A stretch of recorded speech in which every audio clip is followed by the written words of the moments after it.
આસ્પિરન્ટ્સ PSI અને કોન્સ્ટેબલની ભરતી આવી ગઈ છે. આપણે વિડીયો થોડો લેટ બનાવતા છે, પણ આમાં આપણે બધું જ કવર કરી લઈશું. તમારે જેટલા પણ ક્વેશ્ચન હશે એ બધા આમાં કવર થઈ જશે. એલિજિબિલિટી શું છે એ પણ, પરીક્ષાનું માળખું જોઈ લઈશું. કઈ પોસ્ટ માટે અપ્લાય કરવું, કોન્સ્ટેબલ માટે કરાય માત્ર કે પછી પીએસઆઈ માટે કરાય, બંને માટે કરવું કે નહીં, કે પછી બંને માટે ન કરવું.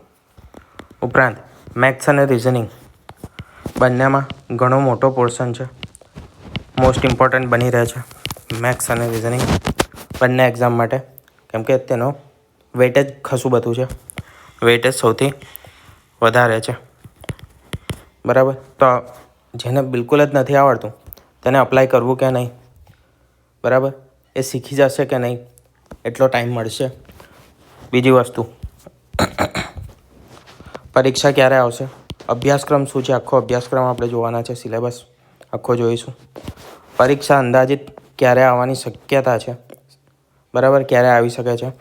બંને ફિઝિકલ પણ, એટલે કે શારીરિક કસોટી દોડ, અને બીજું જે રિટર્ન છે તે પણ, બંને એક્ઝામ ક્યારે આવવાની શક્યતા છે તે પણ જોઈશું.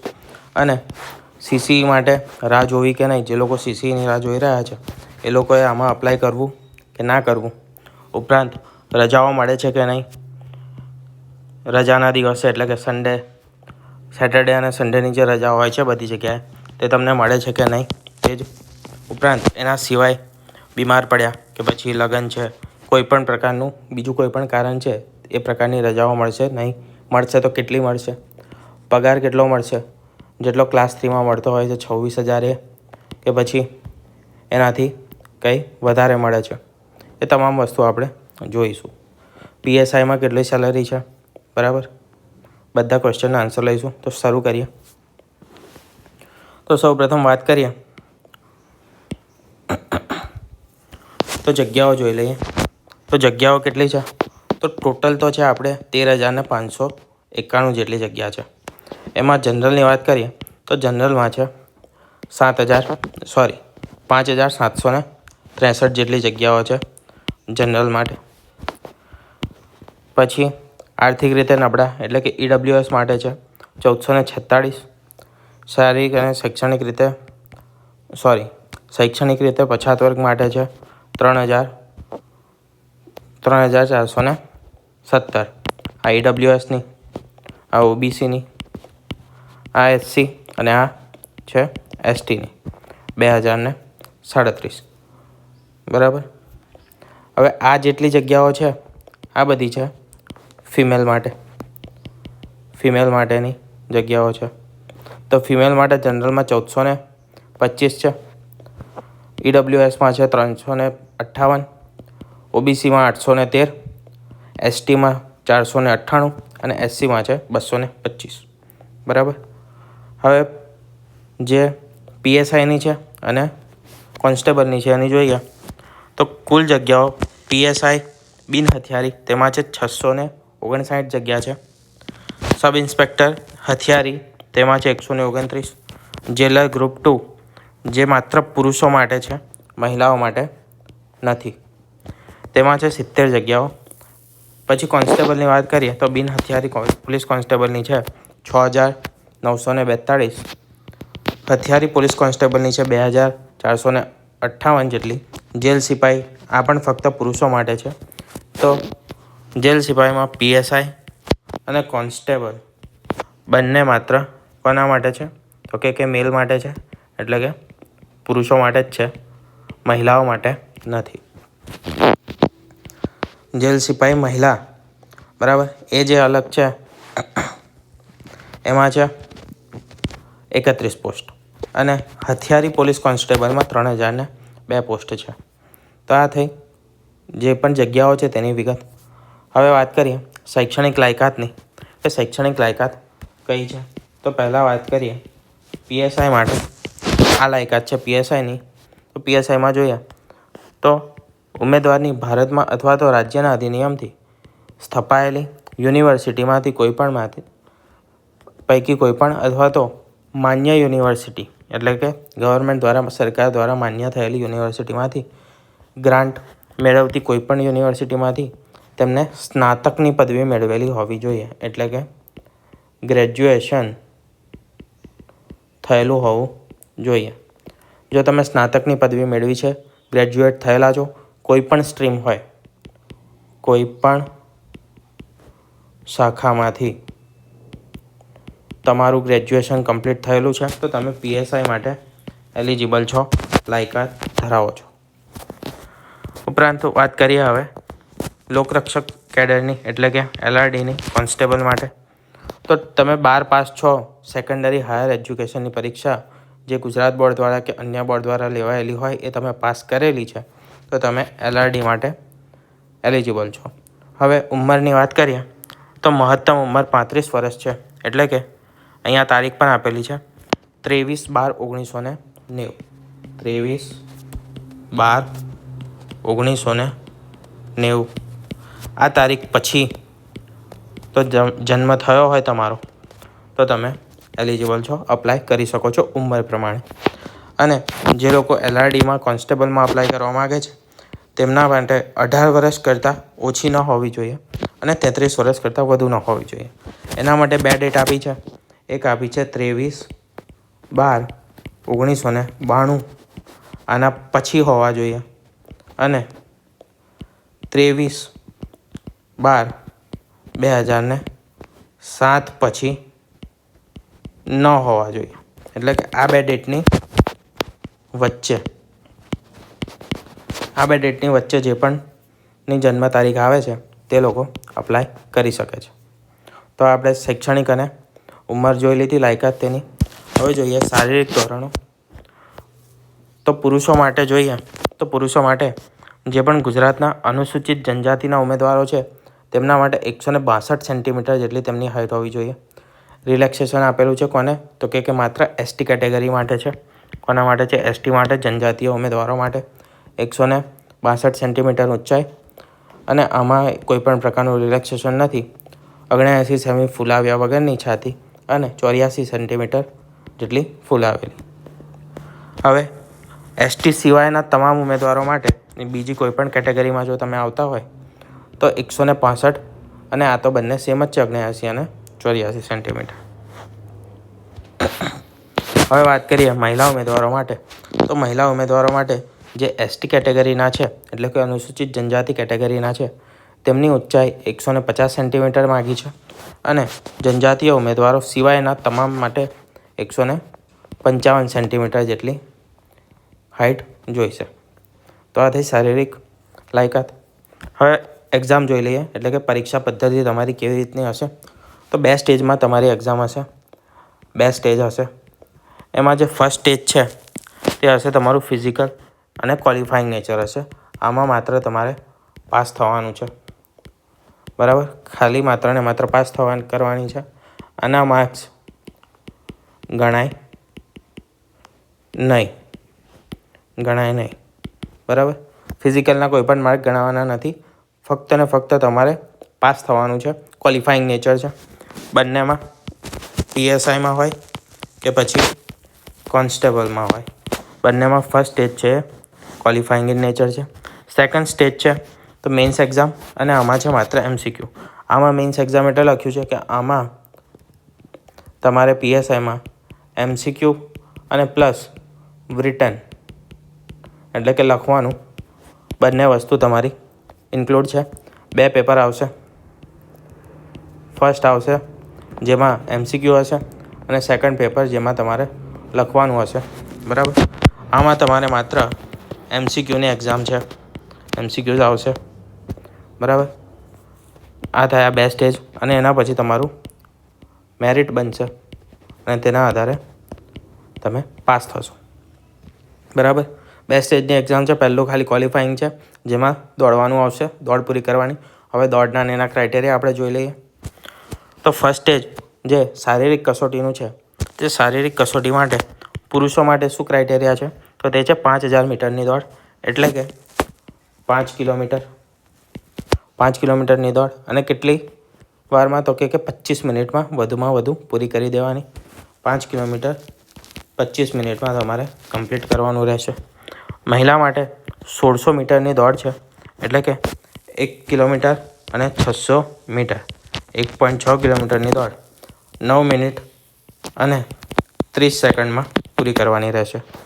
અને જે એક્સ સર્વિસમેન તરીકે જો અપ્લાય કરતા છો તમે, તો 2400 મીટરની દોડ હશે અને તેના માટે 12 મિનિટ અને 30 સેકન્ડ જેટલો સમય મળશે.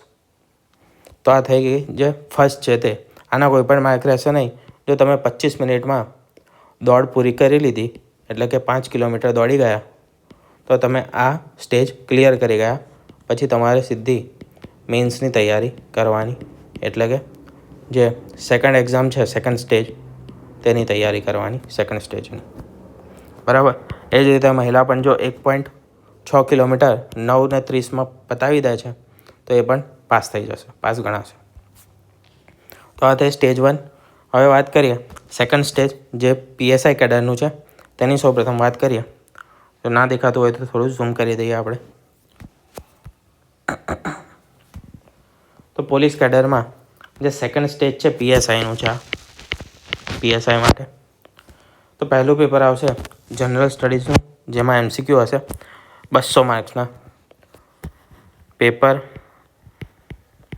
1 અને પેપર 2 એ રીતના સ્ટેજ હશે.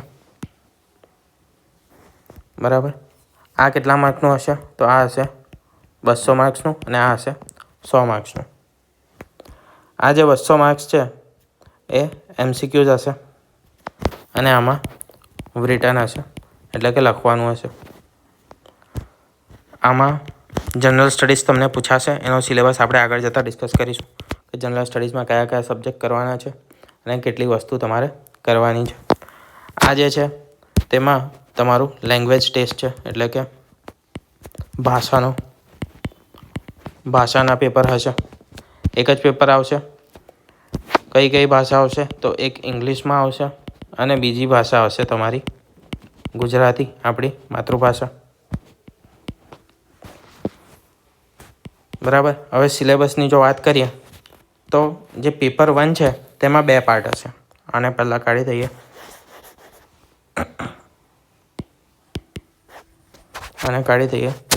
તો જે પેપર 1 છે, આપણે હમણાં જોયું GS વાળું પેપર 1 જે છે, તેના અંદર 2 પાર્ટ હશે. પાર્ટ A અને પાર્ટ B. આ બંને પાર્ટ હશે. પાર્ટ એમાં જે છે તેમાં શું હશે? તો તેમાં હશે રિઝનિંગ અને મેથ્સ હશે, એટલે કે તમારું કોન્ટ હશે. અને તે બંને કેટલાનું હશે? તો 100 માર્ક્સનું હશે. 50 માર્કનું રિઝનિંગ હશે અને 50 માર્કનું મેથ્સ હશે. એટલે એ સૌથી વધારે ઇમ્પોર્ટન્ટ થઈ જશે 2 સબ્જેક્ટ તમારા માટે, કે 100 માર્ક તો તમારા 2 સબ્જેક્ટમાં કવર થઈ જાય છે. હવે વાત કરીએ કે પાર્ટ બીમાં શું હશે. તો પાર્ટ બીમાં હશે 100 માર્કના MCQs. બીજા 200 માર્કનું હતું આપણું પેપર 1. એમાં પાર્ટ B, તેમાં હશે 100 માર્કના MCQ અને તેમાં સબ્જેક્ટ અહીંયા તમને આપેલા છે. ઇન્ડિયન કોન્સ્ટિટ્યુશન,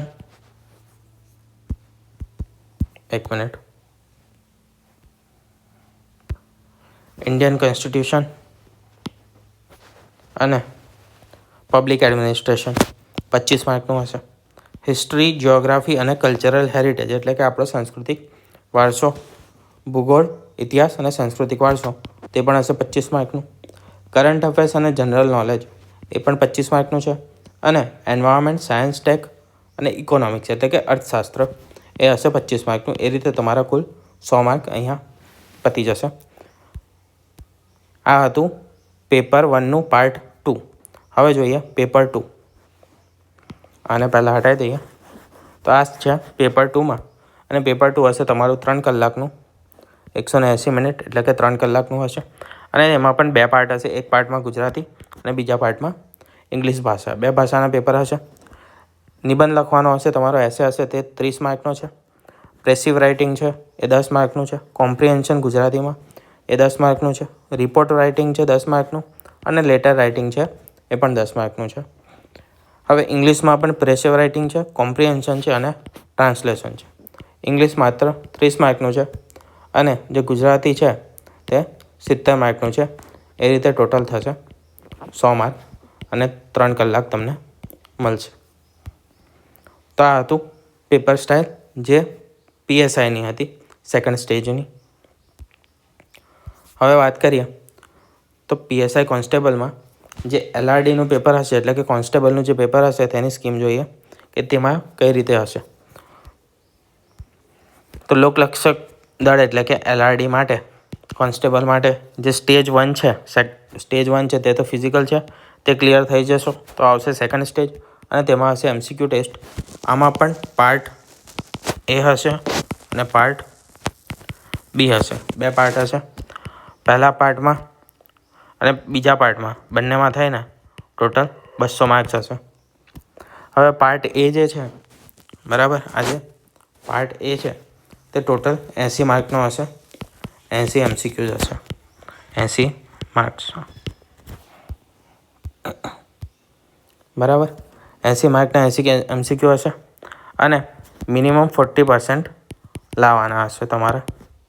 એટલે કે 8 ચોક 32 માર્ક્સ તમારે કમ્પલસરી લાવવાના, તો તમે મેરિટમાં આવશો. એના નીચે છો તો સીધા જ બહાર. નેગેટિવ માર્કિંગ છે 0.25નું, -0.25, એટલે કે એક ખોટો પડશે તો 0.25 તમારા માઇનસ થશે. અને જો તમે ઓપ્શન ટીક નહીં કર્યો હોય તો પણ તમારા 0.25 નેગેટિવ થશે. આ સેમ વસ્તુ PSIમાં પણ લાગુ થશે, બરાબર. PSIમાં પણ આ સેમ જ વસ્તુ છે. હવે સિલેબસ આપણે ત્યાં જે જોયો તો એ જ પ્રકારનો છે, ખાલી આમાં જે પાર્ટ 1 છે તેમાં 20 માર્કનું ગુજરાતી પણ એડ થાય છે. મેથ્સ અને રિઝનિંગ થોડું ઓછું છે, 30 માર્કનું છે રિઝનિંગ અને મેથ્સ, અને 20 માર્કનું છે એ છે ગુજરાતી.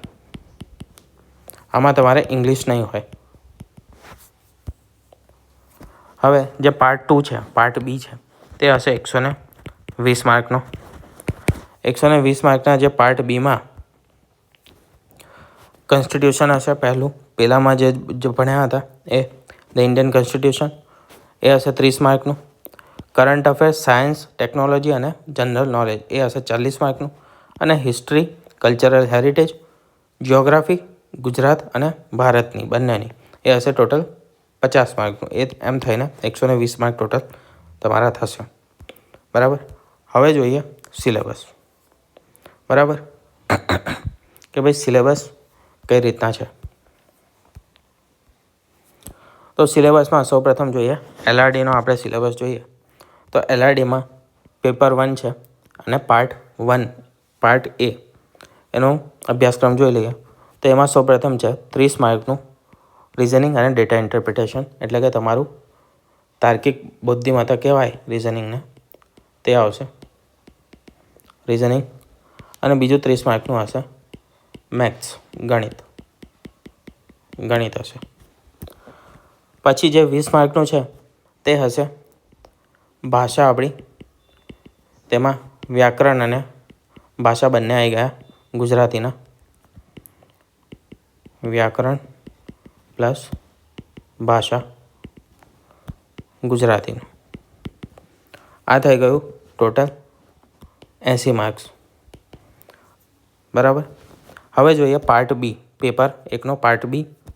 તો તેમાં આવશે ઇન્ડિયન કોન્સ્ટિટ્યુશન, એટલે કે ભારતનું બંધારણ. ભારતના બંધારણમાં કયા કયા ટોપિક છે? તો ભારતનું બંધારણ, તેનો ઉદ્ભવ, વિકાસ, લાક્ષણિકતા, આમુખ, મૂળભૂત અધિકારો, રાજ્યનીતિના માર્ગદર્શક સિદ્ધાંતો, બંધારણીય જોગવાઈઓ, સુધારા અને જે બંધારણનું અંતર્નિહિત માળખું છે તે. બીજા પોઈન્ટમાં વાત કરીએ તો સંઘ અને રાજ્યના કાર્યો, જવાબદારીઓ, સંસદીય વ્યવસ્થા, સંસદ અને રાજ્ય વિધાનમંડળ, તેનું માળખું, તેના વિશેષ અધિકારો, રાજ્યપાલ, રાષ્ટ્રપતિ, કાર્યપાલિકા અને ન્યાયપાલિકા, સમવાયતંત્ર, કેન્દ્ર રાજ્ય સંબંધો, બંધારણીય સંસ્થાઓ, વૈધાનિક, નિયમનકારી અને અર્ધન્યાયિક સંસ્થાઓ, અને છેલ્લું આવશે પંચાયતી રાજ અને તેની સ્થાનિક સ્વરાજ્યની સંસ્થાઓ. આટલા પોઈન્ટ છે આપણા બંધારણના. કરંટ અફેર્સ અને સાયન્સ, ટેકનોલોજી તથા જે GK છે તેમાં કરંટ અફેર્સમાં જે રોજબરોજના બનાવો બનશે તે આવશે. વિજ્ઞાન અને ટેકનોલોજીનો સિલેબસ આપેલો છે. તો તેમાં ખાદ્ય સામગ્રીના પ્રાપ્તિ સ્થાન, આહાર ઘટકો, વ્યવસ્થાપન, અન્ય સ્ત્રોતોમાં સુધાર. એ આવશે. સજીવના લક્ષણો એટલે કે આ બધું આવશે જીવવિજ્ઞાનનું. જીવવિજ્ઞાન જેને આપણે બાયોલોજી તરીકે ઓળખીએ છીએ. બાયોલોજી. બરાબર. પછી આપણી આસપાસ થતા ફેરફારો, ભૌતિક અને રાસાયણિક ફેરફારો એટલે કેમેસ્ટ્રી અને ફિઝિક્સ એટલે કે રાસાયણિક શાસ્ત્ર અને ભૌતિક શાસ્ત્ર. એના બધા પોઈન્ટ કે અંતર છે, ગતિ, બળ, આ બધા ભૌતિક શાસ્ત્રના છે. વિદ્યુતને પરિચય. પછી કુદરતી અને કૃત્રિમ રેસા, કપડ, પ્લાસ્ટિક, એ બધી વસ્તુ, એસિડ, બેઝ, ક્ષાર, એ બધા કેમેસ્ટ્રીના પોઈન્ટ્સ આવશે. રાસાયણિક શાસ્ત્રના, જીવવિજ્ઞાન, ત્રણે વસ્તુ તમારી સાયન્સ એન્ડ ટેકનોલોજીમાં આવશે. બરાબર. અને એના સિવાય જે પર્યાવરણીય અને તેની જાળવણીને લગતા વસ્તુઓ છે, ભૂમિ, જંગલ, ફોરેસ્ટને રિલેટેડ, ફોરેસ્ટ અને પર્યાવરણ, એના પર અમુક પોઈન્ટ્સ આપણે સાયન્સ એન્ડ ટેકમાં તમારા ઇન્ક્લુડ થશે. હવે વાત કરીએ થર્ડ પોઈન્ટ, અને તે છે હિસ્ટ્રી, કલ્ચર અને જિયોગ્રાફી. એ પણ ભારત અને ગુજરાત બંનેની. તો ઇતિહાસમાં સિલેબસ અહીંયા તમને આપેલો છે. સિંધુ ઘાટી સભ્યતા, વૈદિક યુગ, બૌદ્ધ જૈન ધર્મ, ગણરાજ્યો, પ્રથમ મગધ સામ્રાજ્ય, મધ્ય એશિયા સાથે સંપર્ક અને તેના પરિણામો, આ બધા વંશ આપેલા છે તમને. એ તમામ તમારે કરવાના છે. એટલે કે 3 પાર્ટ તમારા આમાં કવર થશે. કયા? તો કે પ્રાચીન ભારતનો ઇતિહાસ અને ગુજરાત, પ્રાચીન, મધ્યકાલીન અને આધુનિક. એ પણ કઈ વસ્તુ? તો ભારત પ્લસ ગુજરાતના સ્વરૂપમાં 3. એ આખો તમારો સિલેબસ આવી ગયો ઇતિહાસનો. હવે વાત કરીએ સાંસ્કૃતિક વારસામાં. તો આમાં પણ 2 વસ્તુ આવશે. એક આવશે ગુજરાતની અને બીજી આવશે ભારતની. તો ગુજરાત અને ભારતની બંને વસ્તુઓમાં કઈ આવશે? તો કળા સ્વરૂપો, સાહિત્ય, શિલ્પ, સ્થાપત્ય, નૃત્ય, સંગીત, એ તમામ વસ્તુઓ ઉપરાંત જીવન પરંપરા, મેળા, ઉત્સવો, ખાણીપીણી, પોશાક, સંગ્રહાલયો, પુસ્તકાલયો, ધાર્મિક અને જે સાહિત્યિક મહત્ત્વના સ્થળો છે તે, તહેવારો, મેળાઓ, પોશાક, ધાર્મિક વિધિઓ, નાટ્ય મંડળી, નાટકો. આમાં તમારા સિનેમાને રિલેટેડ પણ ક્વેશ્ચન આવી જશે, મૂવીઝને રિલેટેડ. અને ઉપરાંત જે પણ નાટકો પ્રાચીન લખાયા છે, સાહિત્ય જે લખાયા છે, કવિતાઓ, આ તમામ વસ્તુઓ તમારી આમાં ઇન્ક્લુડ થશે. ગુજરાતી સાહિત્ય પ્રવાહો, સાહિત્યકારો વિશે પણ પૂછી શકે છે. અને બીજું મહત્ત્વની વસ્તુ છે ગુજરાતના તીર્થસ્થાનો અને પર્યટન સ્થળો. હવે વાત કરીએ કે ગુજરાતની અને ભારતની ભૂગોળ. તો તેમાં મુખ્ય જે રીતે આપણે ઇતિહાસમાં મેજર પોઈન્ટ્સ જોયા હતા, એ જ રીતે આમાં પણ મેજર પોઈન્ટ જોઈએ. તો એક આવશે સામાન્ય ભૂગોળ, જેમાં ભૌતિક ભૂગોળને રિલેટેડ બધી સંકલ્પનાઓ અને તેના વસ્તુઓ આવશે. ભૌતિક ભૂગોળ એટલે કે પહેલું સામાન્ય ભૂગોળ, જેમાં ભૂમિ સ્વરૂપો ને એ બધી વસ્તુઓ આવશે, ગતિવિધિઓ, અવકાશી ગતિવિધિઓ, ગ્રહો ને એ બધી વસ્તુઓ. પછી આવશે ભૌતિક ભૂગોળ એટલે કે જે પણ કુદરતી આફતો છે, ભૂકંપ છે, સુનામી, ભૂકંપ, ચક્રવાત, પૂર, એ બધી વસ્તુઓ, એ બધા ફેનોમેનાસ. ઉપરાંત જે પણ રાષ્ટ્રીય ઉદ્યાન છે, આપણા અભયારણ્ય છે, જમીનોના જે અલગ પ્રકારો છે, ખડકોના પ્રકારો છે, એ બધી વસ્તુઓ ભૌતિક ભૂગોળમાં આવશે. ત્રીજી આવશે સામાજિક ભૂગોળ, જેમાં મુખ્યત્વે જે વસ્તીના રિલેટેડ ને એના રિલેટેડ જે ક્વેશ્ચન પૂછાય છે, વસ્તી ઘનતા, કે કયા પ્રકારની વસ્તી કઈ જગ્યાએ રહે છે, કેટલા લોકો રહે છે, બરાબર, એ તમામ વસ્તુઓ આવશે. જનજાતિઓ, નૃજાતિઓ, ભાષાકીય સમૂહો, સ્ત્રી અને પુરુષોનું પ્રમાણ. એટલે કે ઇન શોર્ટ 2011ની વસ્તી ગણતરીના જે ડેટા છે, વસ્તી ગણતરીના, એ બધી વસ્તુઓ આમાં ઇન્ક્લુડ થઈ જશે. ત્રીજી વાત કરીએ આર્થિક ભૂગોળની.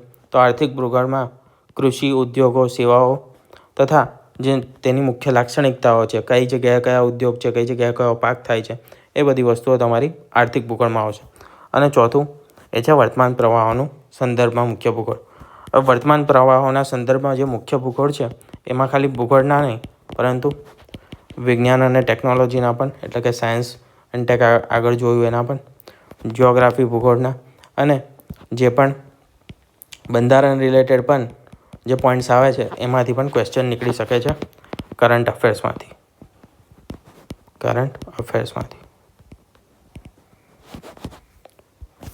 તો આ થયો આપણો LRDનો એટલે કે કોન્સ્ટેબલનો સિલેબસ. હવે વાત કરીએ PSIના સિલેબસમાં. તો PSIના સિલેબસમાં આ બંનેમાં 20 માર્ક વધી જશે, મેથ્સ અને રિઝનિંગના, એટલે કે 50 માર્કનું. અને ત્યાં આગળ આપણું જે ગુજરાતી ભાષા છે તે નહીં આવે MCQ રિલેટેડમાં,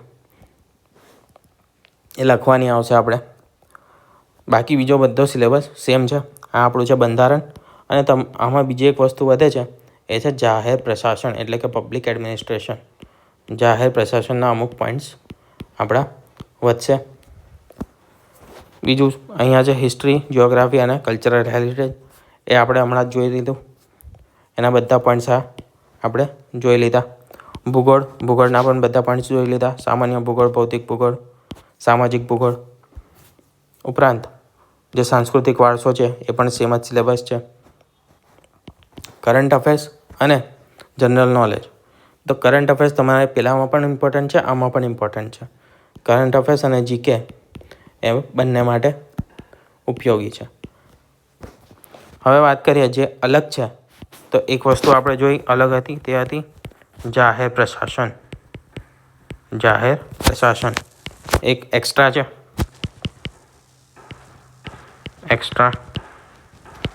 શેના કરતાં એક્સ્ટ્રા? તો LRD કરતાં, એટલે કોન્સ્ટેબલમાં નથી પરંતુ આમાં છે.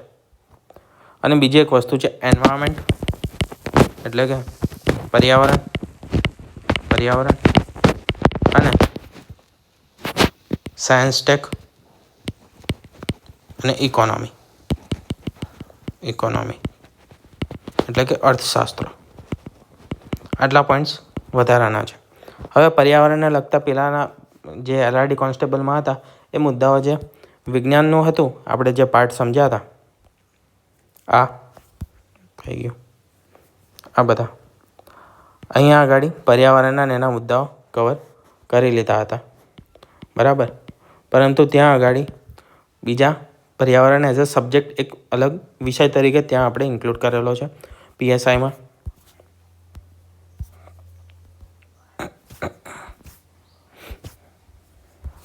બરાબર. તો અલગ એમાં મુદ્દાઓ આવશે. તો પર્યાવરણને લગતા મુદ્દા, કાયદાકીય પાસા, રાષ્ટ્રીય આંતરરાષ્ટ્રીય કક્ષાએ પર્યાવરણની જાળવણી માટેની નીતિઓ, સંમેલનો, સંધિઓ, બાયોડાયવર્સિટી, આ બધા પોઈન્ટ્સ આવશે જે LRDમાં આપણે નથી આવતા. વન્ય અને વન્યજીવ, પ્રદૂષકો અને પ્રદૂષકોના પ્રકારો, પર્યાવરણીય આપત્તિઓ અને રાષ્ટ્રીય ઉદ્યાન અને અભયારણ્યો. આ તમારે બંનેમાં આવશે, કરવા જ પડશે, કેમ કે ભૂગોળની અંદર પણ તમારે કવર થઈ જાય છે. હવે આમાં જે વિજ્ઞાન ટેકનોલોજી છે, પહેલાંમાં શું હતું? પહેલાંમાં જનરલ સાયન્સ હતું. જે પણ મુદ્દાઓ હતા સાયન્સમાં એ હતા જનરલ સાયન્સના, એટલે કે ફિઝિક્સ, કેમેસ્ટ્રી અને બાયોલોજીના હતા. અહીંયા જે છે તે સાયન્સ અને ટેકનોલોજીના છે. તેમાં મુખ્યત્વે છે ICT એટલે કે ઇન્ફોર્મેશન એન્ડ કમ્યુનિકેશન ટેકનોલોજી. ઉપરાંત જે ISRO ને એ બધી વસ્તુઓ છે, એટલે કે અંતરિક્ષના કાર્યક્રમનો એ બધું.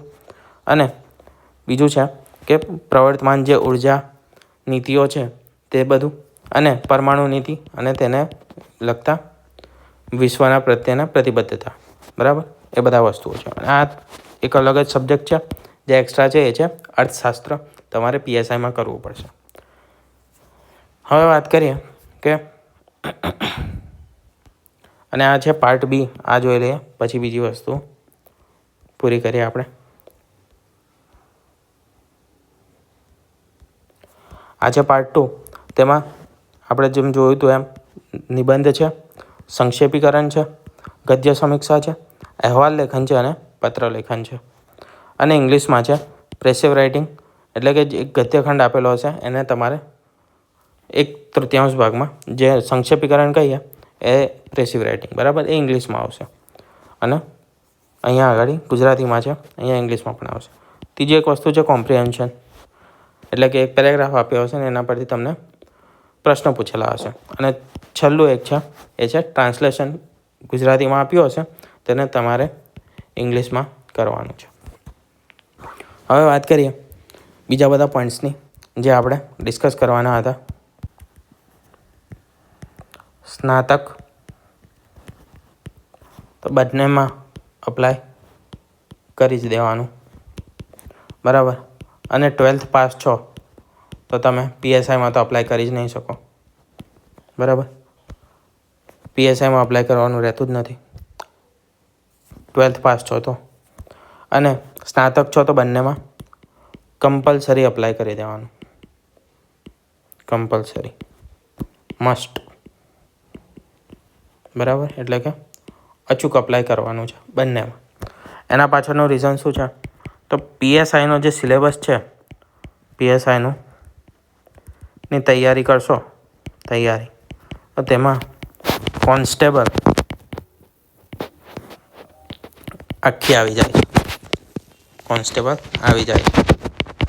એક્સ્ટ્રા જ કરો છો આમાં તો આની તૈયારીમાં આ આખી કોન્સ્ટેબલની તૈયારી તમારી થઈ જાય છે, બરાબર.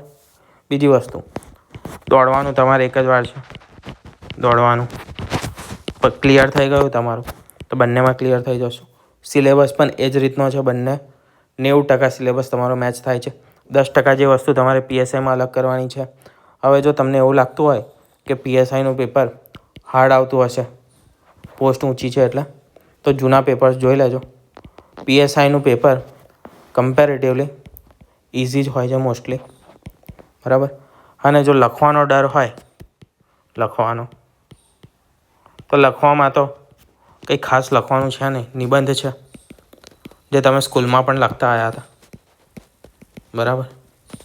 અને બીજું જે વસ્તુ છે ઇંગ્લિશમાં તો કોમ્પ્રિહેન્શન છે, ઉપર ફકરો આપ્યો હશે અને તેમાંથી તમારે જવાબ શોધીને લખવાનો છે, ફકરા પરથી જવાબ છે. બીજી એક વસ્તુ એ છે કે એક પેરેગ્રાફ આપ્યો હશે, ફકરો આપ્યો હશે અને તેને તમારે વાંચીને નાનો કરવાનો છે, બરાબર. તો એવું કોઈ પણ વસ્તુ નથી અઘરી કે જે તમારે PSIમાં તમને અઘરી પડે કે તમે અપ્લાય ના કરો જો સ્નાતક છો તો. આ ક્વેશ્ચન થઈ ગયો કે ભાઈ સ્નાતક છો તો બંનેમાં અપ્લાય તો કરવાનું જ છે. હવે બીજી પોઈન્ટની વાત કરીએ કે CCE માટે જે લોકો રાહ જોઈને બેઠા છે તો એ લોકોએ આમાં અપ્લાય કરવું કે ન કરવું.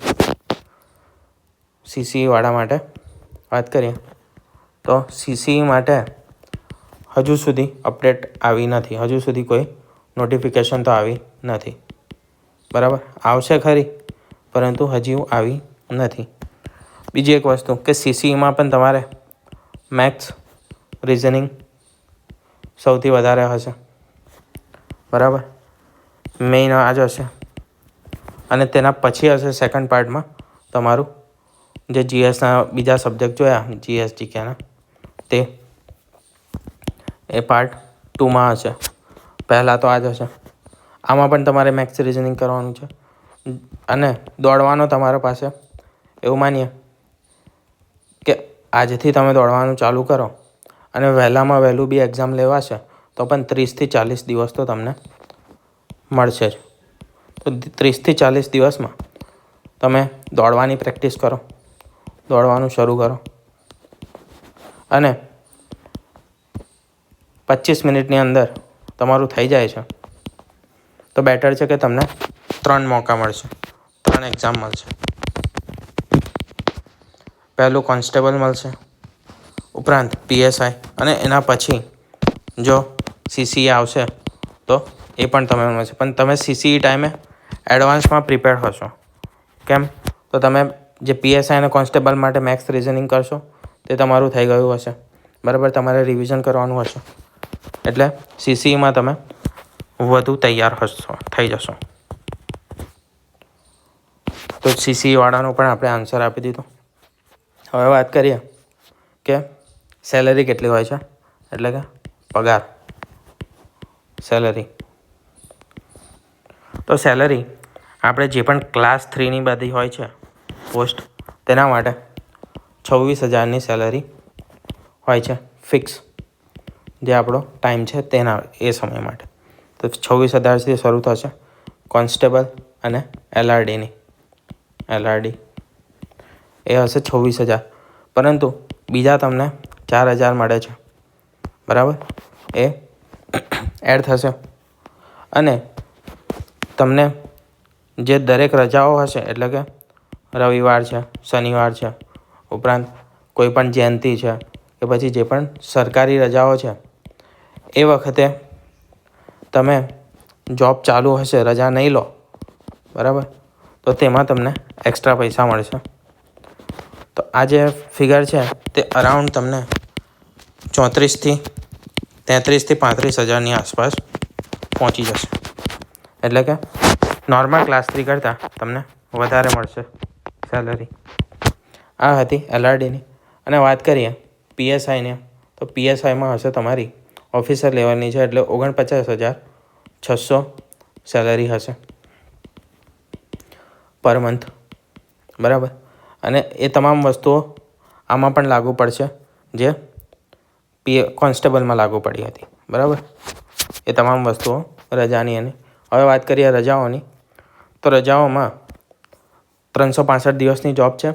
અને જે તમે એક્સ્ટ્રામાં કરો છો, એટલે કે જે એક શનિવાર છોડીને બીજો શનિવાર અને જે રવિવારની રજાઓ હોય છે, એ સમય માટે તમને પગાર મળે છે એક્સ્ટ્રા, જે છે એના કરતાં વધારે પગાર મળે છે.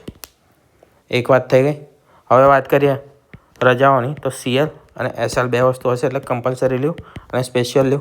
કમ્પલસરી લીવ તમને 12 મળશે, અને આ પહેલાં 15 હશે, એટલે કે 5 વર્ષ માટે, અને તેના પછી તમને 30 મળશે 5 વર્ષ પછી, જે ફિક્સ પગારનું પતી જશે તેના પછી. આ તમારે વાર્ષિક લીવ છે, અને દર વર્ષે પતી જશે. આ તમે ભેગી કરી શકો છો. આ તમે જ્યારે પણ એક સાથે લેવી હોય, એક સાથે, ત્યારે લઈ શકો છો, બરાબર. તો આટલી તમને ટોટલ રજાઓ મળશે. તો આ વાત થઈ ગઈ રજાઓની. મેથ્સ અને રિઝનિંગ નથી આવડતું એ લોકોએ અપ્લાય કરવું કે નહીં? તો વાત કરીએ કે મેથ્સ અને રિઝનિંગ ના હોય એવી તો કોઈ એક્ઝામ છે નહીં. GPSC આપશો તેમાં પણ આવશે. ક્લાસ 3 બધી એક્ઝામોમાં આવી ગયું છે. મોસ્ટલી બધી કમ્બાઈન કરીને આપણે CCE નામ આપી દીધું છે. અને એના સિવાયની જે છે, તલાટી છે કે જુનિયર ક્લર્કની અમુક આવે છે, તો એમાં પણ મેથ્સ અને રિઝનિંગ તો આવે જ છે. તો કરી લેવું મેથ્સ અને રિઝનિંગ એ વધારે સારી ચોઈસ છે, બરાબર. એનાથી ફાયદો શું થશે કે કોન્સ્ટેબલ અને PSIમાં તો અપ્લાય થશે જ. આની તમારે 13,000થી વધારે પોસ્ટ છે, 13,000 કરતાં પણ વધારે. CCEની આવશે, એમાં પણ ડોમિનેટ કરે છે આજ મેથ્સ અને રિઝનિંગ પાર્ટ 1 તો આખો જ. તો એમાં પણ કેટલી નહીં તો 5,000થી 6,000 જેટલી પોસ્ટ આવશે, બરાબર.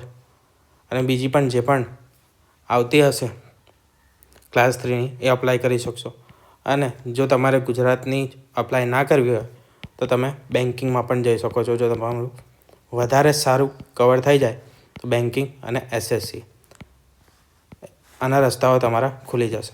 આ બંનેમાં એ ફાયદો છે કે પગાર સારો છે, પગાર ધોરણ સારું છે, ફિક્સ પે, કોઈ જફા નથી, બરાબર. SSCમાં ભરતી મોટી આવે છે, એટલે કે પોસ્ટ વધારે આવે છે, બરાબર. 3 તો એક તો GD કોન્સ્ટેબલ, બરાબર, એ આવે છે.